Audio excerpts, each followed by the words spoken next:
So Kir Royale, a very simple drink, but still one of the highest searched drinks on Google. Stay tuned, we'll show you how to make it. Hey, what's up everyone? This is Eddie from Average Joe Drinks. And I'm Vince, and we're here to make drinks suitable for the average Joe, just like my dad intended when he spent the bulk of his life collecting drink recipes. We have over 11,000, and we're going to share some with you now. That's right, so sit back, enjoy, and please try this at home. Okay Vince, what do you got? Looks like you got a whole lot of stuff going on there. I'm starting with the Kir Royale. A Kir Royale is a classic drink. A lot of people want to know how to make it. It's almost embarrassingly simple, and people should know how to make it. So because we believe that you should know how, we're going to teach you how to make a Kir Royale. Very soon you will know how. You will. And I'm actually going to show you 3 versions of the drink. The original drink was invented in France. Okay, it's named after a guy, his last name was Kir. Makes sense. He was the mayor of Dijon. The mustard? Exactly. And so the French have they don't have a lot of imagination when it comes to naming things. And since the town was already taken by the mustard people, Are you a mustard person? And the champagne is, that was all the monks. Anyway, so the mayor of Dijon, his name was Kir, and he kind of created this drink. He loved it so much that anytime somebody walked into town hall, he gave him a drink. So it kind of caught on. That would make town hall meetings so much more interesting. He was very popular. Imagine that. Understandable. So 2 ingredients, that's it. Crème de cassis, which is blackcurrant, and white wine. And all you're really doing is sweetening the wine and going for a color.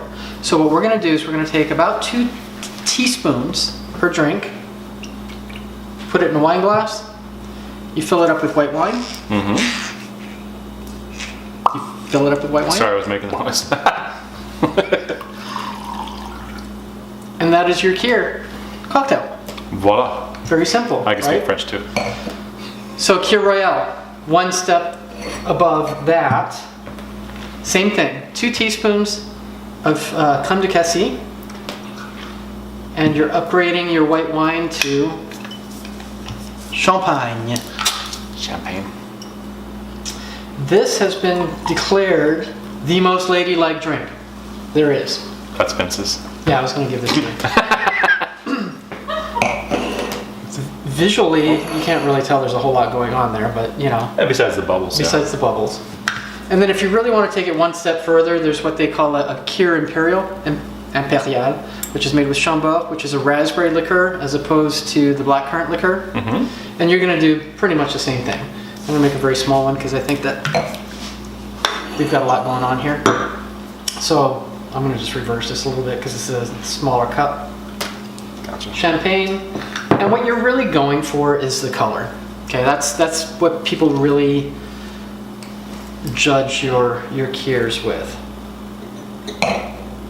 And one of the cool things about this is the densities are about the same. You don't have to worry about floating or mixing. It's gonna pretty much take care of it on its own. That's good. And so you got a Kir Cocktail, a Kir Royale, and a Kir Imperial. That's it, you guys. I mean, it's as simple as that. It's a very simple drink. Something that you can serve at a party again. Put this here and we'll get a comparison. Yeah, it's really hard to tell the difference. I mean, think about it. It's a two ingredient drink. I'll take the ladylike one. I was hoping you'd say that. I'm secure enough in my mind. Cheers. Cheers. So I have the You have the Kir Royale. That was okay. really... We're going to name this episode the Kir Royale because that's one people want to know about. But all 3 of these, I mean, they're fairly interchangeable. Yeah. It's... So, mainly, it's just for the color, right? Because you don't get a ton of the flavor coming through. Well, and you do sweeten the champagne a little bit. You get a little bit, but... And what's intriguing about it is that they tell you to make it with a really dry champagne. And I'm assuming that because otherwise the drink will be too sweet. Too sweet, right? And what you're doing is you're kind of adding a depth to it. It's thicker because, all the crème de whatever are sweet liqueurs. A lot of sugar. Right. Thicker. I know I just said that here it's not as important, but because you're really using Chambord on the Imperial, you can get away with it. So you're thickening your champagne. You're sweetening your champagne. Okay. And apparently you're making people really happy. Here's something fun for you. Chanel number 5. I know you like fun things. I do like fun. This is fun. Thank you. Chanel number 5, one of the classic perfumes. I wear it frequently. No, I don't wear it. Blackcurrant. Oh, when I first met Lisa, I made it a point to buy her some Chanel number 5. I think she still has it because it's one of those things that it's kind of not our generation. Right. Chanel number 5 is a blackcurrant perfume. Oh.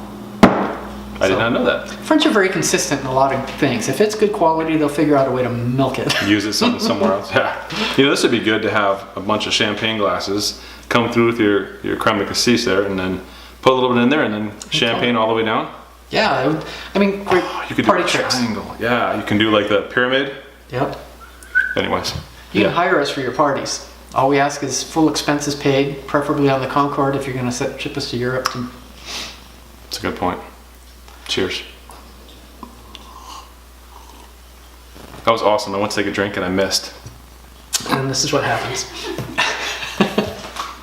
So, if you like what you saw, we'd ask you to do a couple things. If you can, please give us a like. If you have not yet subscribed, please do. Don't forget to hit that little bell so that you can get an alert every time we upload a new video. And please share. We want to get these videos out to as many people as possible. Yes, we're on Facebook, Average Joe Drinks. We have a blog, averagejoedrinks.com. You can find us on Instagram and Twitter. Feel free to follow us there. As time goes, we're going to become more and more active and more interesting, and we're going to get to the point where we're downright fascinating. Fascinating. Please drink responsibly. Please. And thank you for watching. Thanks for watching.